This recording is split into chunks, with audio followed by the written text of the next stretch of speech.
Hi guys, welcome back to my channel. So in this video we are going to do how to fix 500 internal server error in Character AI.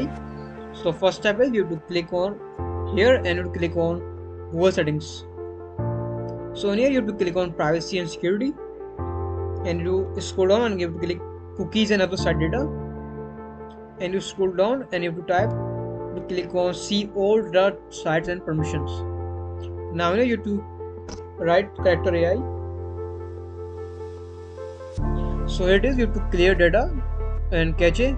So click on clear and also you have to clear this or two. So this was our first step.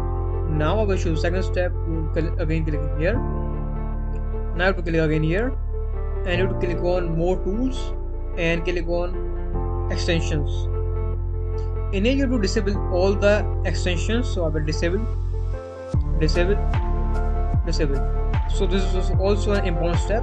Now I will show the third step. Now you will click on privacy and security and it will scroll down and you click on clear browser data and you click on all time and click clear data. So this is our third step.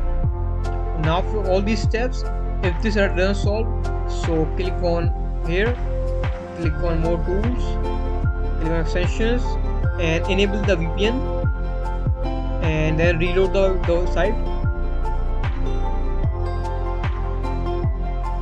So after reloading the site, this error will be solved.